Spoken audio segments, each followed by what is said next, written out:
اعوذ باللہ من الشیطان الرجیم، بسم اللہ الرحمن الرحیم۔ انہ من عبادنا المؤمنین، یقیناً وہ ہمارے مومن بندوں میں سے تھا۔ سورۃ صافات آیا 81۔ انہ یقیناً وہ، یعنی سید نوح علیہ السلام، من عبادنا المؤمنین ہمارے مومن بندوں میں سے تھے۔ رب العزت نے ان کی ثنا ان کے ایمان کی وجہ سے بیان کی کہ ہمارے مومن بندے تھے، انہیں ہماری ملاقات کا یقین تھا، وہ توحید پرست تھے۔ نوح علیہ السلام کی اللہ کی عبودیت میں خالص تھے، کامل ایمان اور یقین والے تھے۔ اللہ تبارک و تعالیٰ کا یہ ارشاد دلالت کرتا ہے کہ ایمان بندوں کے لیے بلند ترین منزل ہے، جو تمام شرائع اور اس کے اصول اور فروع پر مشتمل ہے، کیونکہ اللہ تعالیٰ نے اپنے خاص بندوں کی ان کے ایمان کی بنا پر مدح و ثنا کی ہے۔ ثم اغرقنا الآخرین، پھر ہم نے دوسروں کو غرق کر دیا۔ سورۃ صافات آیا 82۔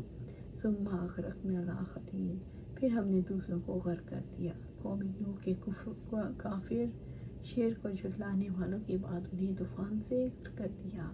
تمام نافرمان ڈوب کر ہلاک ہو گئے، ان کا نام و نشان تک باقی نہ رہا، سب اللہ کے عذاب میں پکڑے گئے، ان کا برائیوں کے ساتھ تذکرہ باقی ہے۔ اللہ سبحانہ تعالیٰ فرماتے ہیں، پھر انہوں نے اسے جھٹلا دیا تو ہم نے اس کو ایک کشتی میں نجات دی اور لوگوں کو جو اس کے ساتھ تھے، اور جنہوں نے ہماری آیات کو جھٹلایا ان کو ہم نے ڈبو دیا، یقیناً وہ اندھے لوگ تھے۔ سورۃ الاعراف آیا 64۔ وَإِنَّ مِن شِيعَتِهِ لَإِبْرَاهِيمَ، اور یقیناً اسی کے گروہ میں سے بلا شبہ ابراہیم تھے۔ سورۃ صافات آیا 83۔ وَإِنَّ مِن شِيعَتِهِ، اور یقیناً اسی کے گروہ میں سے، یعنی لفظ شیعہ استعمال ہوا ہے۔ شیعہ ایسے فرقہ یا پارٹی کو کہتے ہیں جن کے عقائد آپس میں ملتے جلتے ہوں مگر دوسروں سے مختلف ہوں۔ مطلب یہ کہ توحید اور معاد کے بارے میں ابراہیم علیہ السلام کے بھی وہی عقائد تھے جو نوح علیہ السلام کے تھے، اور یہ تو واضح سی بات ہے کہ تمام انبیاء کی اصولی تعلیم ایک ہی جیسی ہے رہی ہے، اور اسی اصول تعلیم کا نام دین ہے۔ ابراہیم، بلا شبہ ابراہیم، انبیاء علیہ السلام اصول دین میں سب ایک راہ پر ہیں، اور ہر پچھلا پہلے کی تصدیق و تائید کرتا ہے۔ اسی لیے ابراہیم علیہ السلام کو نوح علیہ السلام کے گروہ سے فرمایا۔ اللہ سبحانہ تعالیٰ فرماتے ہیں سورۃ مومنون میں، اور یقیناً یہ تمہاری امت ایک ہی امت ہے اور میں تمہارا رب ہوں، سو تم مجھ سے ہی ڈرو۔ نوح علیہ السلام کے دین و سنت پر خلیل اللہ بھی ہیں۔ نوح علیہ السلام اور ان کے لوگوں کے گروہ میں جو نبوت، رسالت، دعوت اللہ اور قبولیت دعا میں آپ کے طریقے پر ہیں، ابراہیم علیہ السلام خلیل اللہ بھی شامل ہیں۔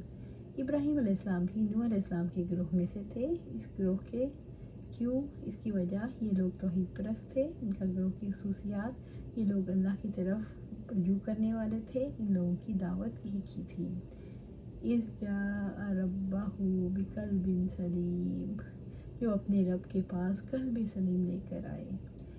سورۃ صافات آیا 84۔ اذ جاء ربہ، جب وہ اپنے رب کے پاس، یعنی وہ اپنے رب کے پاس شرک، شک اور غیر اللہ کی طرف التفات سے پاک ہو کر آئے، بقلب سلیم، قلب سلیم لے کر، جبکہ وہ اپنے رب کے ہاں صاف دل لے کر آئے۔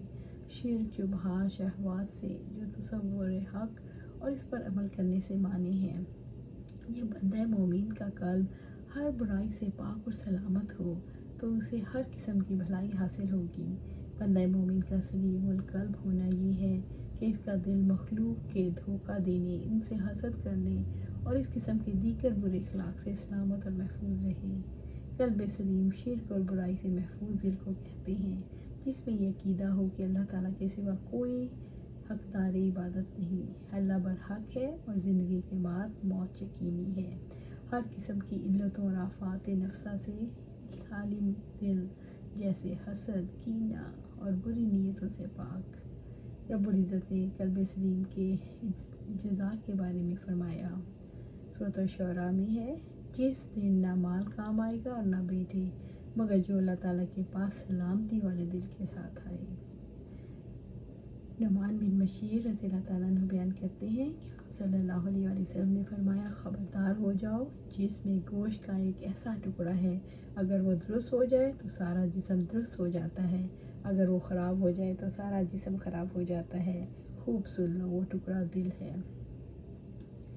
قلب سلیم سلامتی کے ساتھ جس کے اندر اخلاص ہو، جو دل دنیا کی فتنوں اور آلودگیوں سے پاک ہو، جو دل اللہ کے آگے جھکا ہوا ہو، جو اللہ سے خالص محبت رکھے، جو دل کفر شرک و نفاق سے پاک ہو۔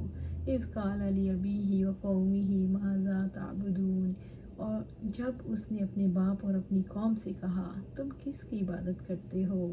سورہ صافات آیہ 85۔ اذ قال لأبیہ وقومہ، جب اس نے ابراہیم علیہ السلام نے اپنی قوم سے اور اپنی قوم سے کہا، ابراہیم علیہ السلام نے اپنی قوم پر حجت قائم کرتے ہوئے کہا ماذا تعبدون، تم کس کی عبادت کرتے ہو، یعنی تم اللہ کو چھوڑ کر جن کی عبادت کر رہے ہو تم پر تعجب ہے۔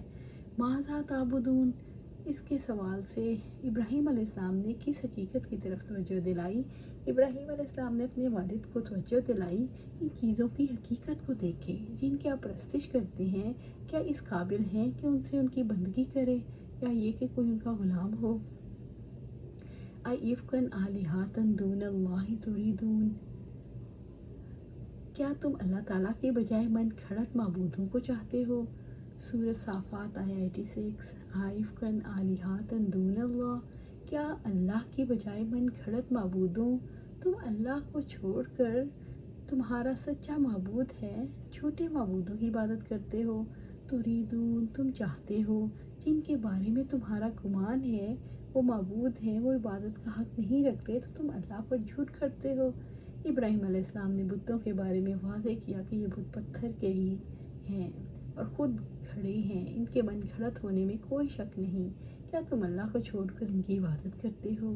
فَمَا ظَنُّكُم بِرَبِّ الْعَالَمِينَ، تو تمہارا جہانوں کے رب کے بارے میں کیا گمان ہے؟ سورۃ صافات آیہ 87۔ فَمَا ظَنُّكُم بِرَبِّ الْعَالَمِينَ، تو تمہارا جہانوں کے رب کے بارے میں کیا گمان ہے؟ تمہارا کیا گمان ہے رب العالمین کے بارے میں کہ وہ تمہارے ساتھ کیا معاملہ کرے؟ تم غیر اللہ کی عبادت کرو، تم اسے نہ ڈرو۔ جب اللہ تعالیٰ کے ساتھ شریک ٹھہراتے ہو اور اپنے شرک پر قائم ہو تو جانتے ہو اس کی سزا کیا ہے۔ تمہارا کیا گمان ہے کہ تم نے جہانوں کے بادشاہ کے شریک بنا دیے، جب تم اس کے حضور جاؤ گے وہ تمہارے ساتھ کیا معاملہ کرے گا؟ اللہ تعالیٰ سے ڈر جاؤ اور شرک کے برے انجام سے بچ جاؤ۔ فَنَظَرَ نَظْرَةً فِي النُّجُومِ، بس ابراہیم علیہ السلام نے تاروں پر ایک نظر ڈالی۔ سورۃ صافات آیہ 88۔ فَنَظَرَ نَظْرَةً، بس ابراہیم علیہ السلام نے ایک نظر ڈالی، ابراہیم علیہ السلام نے نظر ڈالی فِي النُّجُومِ، تاروں پر، یعنی تاروں کی طرف دیکھتے ہوئے موقع غنیمت جانا اور گھر رہنے کا فیصلہ کیا۔ آپ صلی اللہ علیہ وسلم نے علم النجوم کی ممانعت کیوں فرمائی؟ تو اس کی وجہ ظاہر ہے کہ علم النجوم پر غور کرنے کے بعد لوگ حوادث کو ستاروں کا کارگزاری سمجھنے نہ لگیں۔ زید بن خالد رضی اللہ تعالیٰ عنہ کا بیان ہے کہ حدیبیہ میں رات کو بارش ہوئی، صبح کو آپ صلی اللہ علیہ وسلم نے ہم کو نماز پڑھائی، نماز سے فارغ ہو کر لوگوں کی طرف رخ کر کے فرمایا تم جانتے ہو تمہارے رب نے کیا فرمایا؟ صحابہ رضی اللہ تعالیٰ عنہم نے عرض کیا اللہ اور اس کے رسول ہی کو زیادہ معلوم ہے۔ آپ نے فرمایا میرے بندوں میں سے کچھ لوگوں نے مجھے مانا اور کچھ لوگوں نے نہیں مانا۔ جن لوگوں نے کہا اللہ کے فضل و رحمت سے ہم پر بارش ہوئی وہ ماننے والے اور ستاروں کو مؤثر حقیقی نہ ماننے والے ہوئے، اور جنہوں نے کہا فلاں فلاں ستارے کی وجہ سے بارش ہوئی ان کا ایمان مجھ پر نہیں، وہ تو ستاروں کو ماننے والے ہوئے۔ یہ واقعی ان دنوں کا ہے جن دنوں ان کی قوم عید کے طور پر قومی تہوار منایا کرتی تھی۔ وقال انی سقیم، تو اس نے کہا یقیناً میں بیمار ہوں۔ سورۃ صافات آیہ 89۔ فقال، تو اس نے کہا، ابراہیم علیہ السلام نے فرمایا انی سقیم، یقیناً میں بیمار ہوں۔ تمام لوگ میلے میں جا رہے تھے۔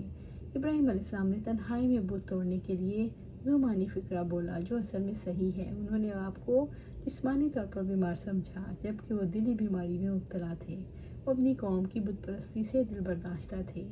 آپ صلی اللہ علیہ وسلم نے فرمایا ابراہیم علیہ السلام نے کبھی جھوٹ نہیں بولا سوائے 3 موقعوں کے، ایک موقع پر انی سقیم کہ میں بیمار ہوں، دوسرے موقع پر قالا بل فعلہ کبیرہم ھذا، بلکہ بتوں کے ساتھ یہ سلوک ان کے بڑوں نے کیا، اور تیسرے موقع پر اپنی بیوی کے بارے میں فرمایا یہ میری بہن ہے۔ فَتَوَلَّوْا عَنْهُ مُدْبِرِينَ، چنانچہ وہ اس سے منہ موڑ کر چلے گئے۔ سورۃ صافات آیا 90۔